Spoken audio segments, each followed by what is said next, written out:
Tony 幫你做功課，486先生痛砍行銷部 ，AI 裁員潮全面引爆，學會這招，別成為下一個被裁的人。你各位啊 ，AI 屠殺潮真的開始啦！而且這次不是發生在矽谷，而是發生在你我都很熟悉的台灣電商圈。你看完這支影片就知道我在說什麼了哦。嗨，我是電商 Tony 陳。你覺得做生意的那些劇本啊、邏輯啊、套路太複雜嗎？歡迎收看 Tony 幫你做功課，我就不講大道理了，就帶你一起看熱鬧哦，看門道，讓你的口袋多賺一點這樣。好，那我們就開始吧。我們上一集講了 Netflix 能收購華納嗎？哦，那這次我們來說 AI 裁員潮來了嗎？最近你的 FB 應該都被洗版了吧？哦，486先生把整個行銷部跟企劃部都砍掉了，因為 AI 的出現。有人說這是無情的老闆哦，那有人說這就是時代的趨勢。但我想一想哦，我來聊一聊這場職場 AI 大屠殺哦。你看完這集，如果不做點改變也可以啦哦。那下一個被優化掉的，可能就會不幸的發生在你的身上。我沒有要販賣焦慮恐懼哦，而是反正你看我的分析啊，看你有什麼感覺啊。我簡單講一下發生什麼事。就是486先生哦，就那個電商都知道嘛，團購家電的那個，你做電商的一定都聽過。他在2025的12月21號寫了一篇貼文，內容是說他今年5月的時候復出的時候就決定把原本的行銷部跟企劃部都撤掉，然後把相關人員移動到更需要人力判斷的職位。所以人家也沒大裁啊，人家就是把他移動到更需要人力判斷的位置哦。這個叫轉崗啊，就轉到別的部門。總之就是他覺得在 AI 的幫助下，這個兩個部門已經沒有那麼重要了哦。例如說，他說他辦一個活動，企劃部的人員可能要開1個禮拜的會，然後才怎樣生出一個企劃案。那他現在只需要把需求跟 AI 講，3分鐘就可以生出各種版本的內容，那就變成說他只需要去判斷決定要用哪一版就好了。那他認為，那這樣這個部門的功能就沒什麼用了。要把人才移動到更容易發揮才華的地方，當然是講是這個版本啊。那白話就是說，現在有 AI 想企劃這件事情 ，AI 來就好，那你去做別的。如果你拒絕的話，後面會發生什麼事情？我們在職場那麼久，這個你也知道。然後這篇文章就列出了很多使用 AI 的好處，你感興趣的話，你可以自己去看，我就放在資訊欄哦。那我要說的是，因為 AI 的出現，公司去進行組織調整這件事情不是新鮮事。例如這個新聞哦，你看標題就好，營運納入更多 AI 工具 ，IBM 宣布第4季裁員數千名員工。然後你再看劃線的地方哦，亞馬遜裁了14000名員工 ，Meta 就是臉書也裁了600人。也就是說，因為 AI 的出現，公司開始做優化的這件事情，在美國早就發生了，台灣反應的速度比較慢，又或者是說更常發生的是什麼？遇缺不補，對不對？反正 AI 能夠提升整體工作的效率，那我人也不用那麼多哦，然後各位牛馬的工作量就變多了。來，再來你要知道接下來會發生什麼事情哦。接着我們來討論說，現在看起來 AI 進入職場這件事情已經不可逆了。那我們就來預測一下接下來會發生什麼事情哦，給你做個參考，至少讓你成為AI 如果要取代你，你也是最後一個這樣。好，首先是第一點 ，AI 讓你更忙碌，真的是這樣。這件事情就會是很多人的思考誤區，就是說 AI 可以幫我搞定很多事情那我的工作會變得比較輕鬆吧？實務上是怎樣？舉一個例子給你看，你就知道了。你原本寫一份完整的企劃案要花你2天的時間。那你想說，不然用 AI 來看看好了，然後你就用了幾個 AI 的深入研究的模型，去幫你跑資料，然後你再把模型生成的東西整理一下。本來你要2天才能搞定的工作，你現在2個小時就做完了。好，接下来會怎樣？接下來你老闆有一天不幸的知道了以後，你說哎呦 AI 這麼強這麼厲害那下次你直接給我3份企劃，我來選哪個比較好，就會變成這樣。結果就是變成說，生產力爆發的是誰？是 AI， 但是生產力爆肝的人是誰？爆肝的還是你啊？因為你的工作時間可能沒有被拉長，但是你的精神損耗就增加很多。你本來就是專心想一個提案的內容，你現在要一次改3個 AI 想出來的東西，然後失誤率變成3倍。來，第二點，萬能雜工時代來臨這就很尷尬在 AI 工具普及之後，人人都能寫文案、做簡報、查資料、登企劃，那就變成說，以前公司需要3個行銷人員，分別是寫文案、設計活動、分析成效。現在只要一個懂 AI 的人，可以全部搞定。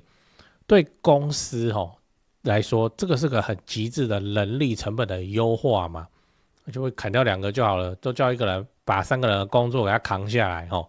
你看原本的橫向分工就被 AI 給抹平了，企業就不需要3個專才，各自領域的專才，它變成說，我就一個能指揮 AI 的通才就好了。剩下2個人怎麼辦？已經被裁了，那2個位置怎麼辦？遇缺不補嘛，剛剛講過了。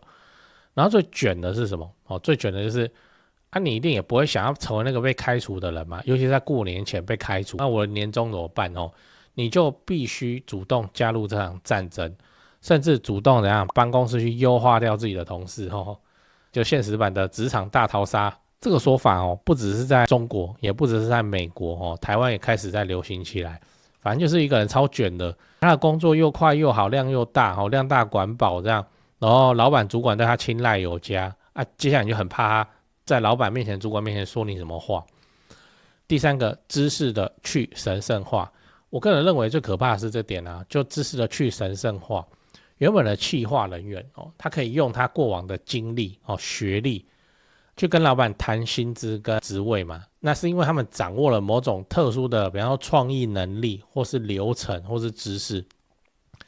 但當企業發現透過 AI， 做的好像跟你差不多提案跟你差不多比你差沒關係我抽卡多抽幾次就好了那這些知識瞬間會失去原有的光環，就會變成可複製、可取代的東西。此時這個人的價值就廉價化了。從前老闆重視的是你的獨特見解跟經驗，現在卻可以把你的經驗跟邏輯去餵 AI。這很簡單，這就是把你之前做的企劃案結案報告都丟給 AI 然後你的腦袋、你的邏輯瞬間變成這個公司的數位資產。也就是說，公司再也不用租借你的大腦，而是直接買斷你的思考模式。他只付你1個月的錢就把你辭了那你的東西就變他的，就是這樣，就沒有什麼談判的籌碼老闆總是會忍不住往這邊想如果你明天離職 ，AI 能不能取代你的位置？如果能，我幹嘛怕你走？就是 AI 時代的這種職場上的攻防戰。未來公司追求的不是培養你，讓你更厲害，而是反正就你走了，我也不會痛往這個方向前進。所以公司會做3件事情第一個，把你的工作變得可以量化；第二個，把你的經驗變得可以複製；第3個，把你的職位變得可以隨時換人。這3件事情一旦完成，你的命運就是2種，一種就是你升級成少數能掌控系統的人那其他人就會變成第2種，就系統裡的螺絲釘，螺絲釘壞了還要修嗎？不用修就直接換最後你要知道你該怎麼辦。當提出問題都很簡單我就最討厭這種嘴炮俠都提出問題而已我們除了要提出問題，還要思考問題、判斷問題、提出解法，還要執行出解法。跟你分享我的思考如果你有其他想法，也歡迎底下留言我都會看。首先就是我們不應該跟 AI 去拼效率这件事情，絕對是錯的嘛效率是誰的主場？ AI 的主场，你就跟他拼效率，瘋了嗎？那我認為應該往3個方向去思考第一個思考方向是，你就不要跟 AI 拼手速你要跟他拼人性你真正要做到的就是你找出 AI 做不到或者他做得到可是他做不好，甚至完全無法觸及的領域，然後去發揮那邊的價值，就很難被砍掉。這個我八卦的時候好好說。AI 它能怎樣？它能快速產出100個企劃，對不對？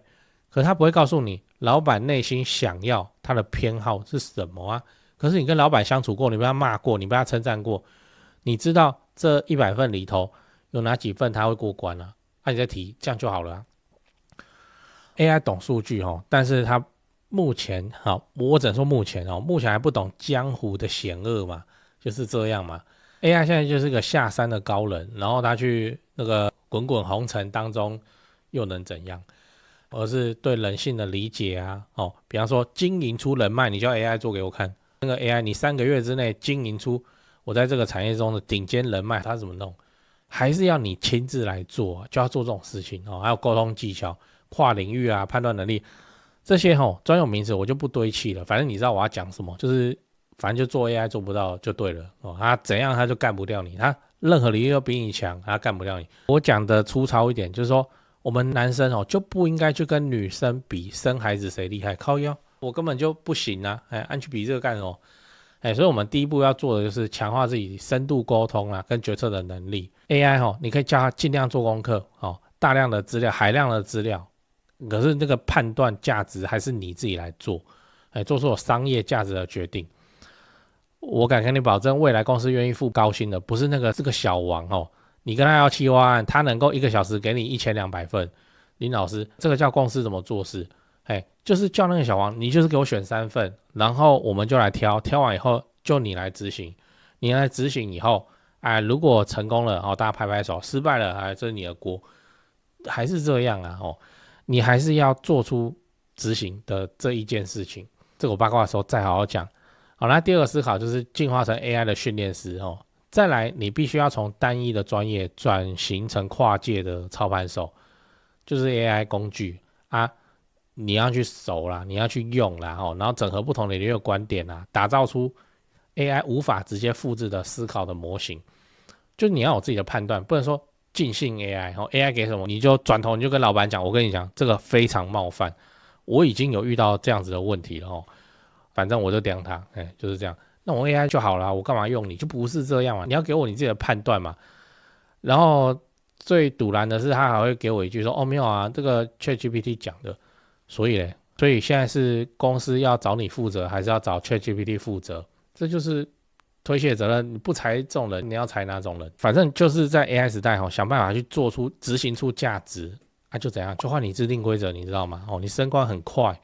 沒辦法你用 AI 你做的事情，你做的判斷，你的執行勝率都比人家高很多，你做這種事情就可以了來，第三個，經營個人品牌作為你的人身保險，這是真的那就去做你的個人品牌吧。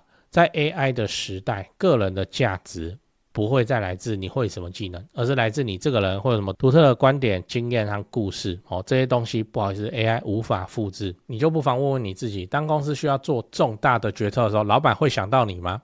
絕對不會嘛當老闆第一時間會想到你的時候，把你抓來開會的時候，他裁你幹嘛？莫名其妙那當客戶需要建議的時候，他們會信任你勝過信任你的公司嗎？如果你的答案是肯定的，那恭喜你，你做個人品牌吧，那一定会是未来会对你後面的人生帶來豐厚報酬的一件事情。如果還不是，看怎樣吧，盡快從幕後走到台前，開始經營你自己個人的影響力。反正面對 AI 這波巨浪最糟糕的做法是站在原地等水淹過來比較好的做法就是你看清楚浪的樣子造艘小船，看怎麼樣開始慢慢先讓自己不沉下去嘛，乘風破浪以後再說。反正 AI 進步那麼快，之前不是還有在講什麼提示詞工程師？不好意思，這個職位曇花一現，然後就沒了。現在誰要這個提示詞工程師？沒有啊。AI 進步的真的很快，我們就是且戰且走就好。依賴什麼？依賴你的判斷力呢？就這樣。如果你也認為你最近有可能會因為 AI 關係被裁掉，歡迎底下留言分享我都會看。就留什麼最怕 AI 取代你的哪項工作？我未看先猜，留言裡面一定一堆都是，其實 AI 目前的 AI 根本還取代不了。你叫 AI 幫我晚上去跟客戶應酬喝酒喝完還要去站點，然後要讓他們開心，然後什麼你叫 AI 做這件事情做給我看就不行嘛好，那今天的分享就到這邊，給你做個參考。如果你有其他想法的話歡迎底下留言討論我是都會看。如果你想看到我分享更多生意場上背後的邏輯劇本結構我也開通了 YouTube 的頻道會員，歡迎你刷卡加入，直接用錢支持我，讓我可以投入更多的錢幫你把那些複雜的生意場套路環境拆解清楚。講八卦又來了AI 焦慮真的是他媽有夠焦慮了，一堆焦慮就是什麼父母要逼小孩學 AI， 學什麼？那個父母連 AI 2個字到底代表什麼東西他自己都不知道，他手機裡都還沒有玩過幾套 AI， 送小孩去什麼 AI 學習營莫名其妙，有夠焦慮。我自己的看法是這樣當然這就是我的一家之言只是給你參考而已要適應 AI 時代我先說結論你在真實世界的執行力絕對是替代不掉的硬實力，絕對就是這樣，還是要有人去做要去執行你那個企劃案用 AI 產出所以不用有人去執行執行的話不用顧品質像那個特斯拉的 FSD 自動駕駛，它也是要落地到真實世界才有價值你總不能說在我們的模擬機上跑，它跑啊，全世界好幾億公里了都沒有發生車禍，誰理你啊？你就真實拉到路上跑，還是要落地，還是要執行。身為員工，那我們就是要讓自己的執行力怎樣，透過 AI 變得更強嘛。老闆就裁不掉你，我跟你保證。因為什麼？因為你執行了出來，你真正是把那個事情捲起袖子開始去幹那件事情，這 AI 做不到啊。AI 就躲在螢幕後面啊。老闆他是沒辦法親自下去第一線執行的。在這種情況之下每次老闆跟你講好，那你就執行執行完，那你久了以後，我跟你講，你就會变成老闆或主管的 AI， 你信不信？因為他覺得他跟你講啊，你好像都懂，那你就去執行。那你執行怎麼執行？你就用 AI 去提高你執行的勝率啊，提高你執行的品質啊。這個時間不用久，只要3個月或半年，我跟你保證，老闆或你的主管會變得越來越依賴你，真的因為他們就出一張嘴嘛，事情還是要有人去做啊，去把那個事情給他執行出來，你就當那個人就好了。你當那個人開始執行多一點案子以後，你就跟他們要人，馬上做主管，就是這樣。你要人來執行更多、更大、更複雜的事情就好，很快升主管，或你要談薪水就談薪水。那他不想給你，他要把你裁掉，我跟你說沒辦法啦，因為此時你變成他的 AI， 你知道，他可能 ChatGPT、Gemini 那個 Gemini 還不會念，還會念錯，但是怎麼樣？但是他就覺得說，那個小王掛一下然後我跟你講，我最近你能理解，那你去做完之後給他看結果，他就會依賴你了，就是這樣啊你只要真的有辦法把事情執行下去幹出一個結果，無論成功失敗，這是真的成功就是老闆判斷英明，你執行力到位大家拍拍手。失敗就是怎樣？失敗不會怎樣，失敗就是老闆判斷錯誤，不會怎樣，及時止損啊，誰不會犯錯？哪間公司從不犯錯？大如蘋果也是常常在翻車嘛，對不對？用那個什麼時候 Vision Pro，那個頭戴顯示器也賣得不好嘛。就是這樣啊，大家都會犯錯，犯錯又怎樣？犯錯就是及時止損，趕快拉你去執行下個事情就好了就這樣。老闆的下一個判斷、下一個想法你有執行力再生就好了啦，真的。我舉個例子AI 再強，強到哭吧，他有怎樣？他有辦法直接辦一場台北國際會議中心辦一個500人的產品發表會你辦給我看，你不用聯繫活動公司你不用聯繫主辦單位你不用跟他們對合約這都要人去做呢，都要人去從中穿針引線，把那個品質給它顧好呢。AI 不要厲害啦，這就真實世界的東西，還是要有人去執行，你去做那個人就好。那你在執行的時候善用 AI 去提高你執行的品質，提高成功的幾率就可以了。老闆要把你裁掉幹嘛？他把他自己這麼好用的 AI 裁掉是要幹嘛要是真的有那種老闆覺得說我只靠 AI 就好了其他人我都不需要養了，去啊，我跟你說3個月之內他就出事了，絕對是這樣。事情還是要有人來做，責任還是要有人來扛的，所以不用怕。你執行力強，你本身就是一道保命符，你知道嗎？再說了，你有這種執行力你怎麼會困在工作裡？除非你是需要用公司的資源舞台來實現你自己的什麼東西，否則的話你就自己幹了嘛，你就自己開始指揮別人來執行你的判斷了嘛。就這樣，你講一個想法，你想一個活動你自己當老闆以後，你跟員工講，那員工照你的意思中間用了 AI 去提高那個品質事事都有跟你追蹤確認跟回報。好，他真的把事情做出來了結果不盡理想，你要把他裁掉，莫名其妙，下一個遇到這麼好用的員工不知道什麼時候就是這樣，然後就讓員工趕快我們來討論第2個計劃、第3個想法就這樣一路執行下去就好了嘛。所以我是這樣子想，有執行力我就不怕，幹嘛要怕？ AI 時代就一堆割韭菜的課程執行力倒是一點不提AI 寫程式很厲害，把工程師裁掉，這麼莫名其妙。我跟你說錯，這件事情絕對是錯的。我以前就用這個問題問過 Jimmy 了就 Cyberbeat 的創辦人我問說 AI 時代你的判斷是怎麼樣，對工程師的判斷是怎麼樣？結果他說了，反正我欽佩他就是這樣他說AI 太好了太好了，可以讓更多員工做出更多成績，還更加輕鬆。那公司賺到更多的錢就可以这樣，就會請更多的人來做更大更困難的題目。你看一個100人公司老闆的判斷，說來說去就執行力的問題啊。AI 強是重點嘛？不是重點，執行力才是重點，就是這樣啊。你 AI 再強又怎樣？又不能變魔法，一夜之間把你家產品從市占率 1% 變成30%，變得出來哦。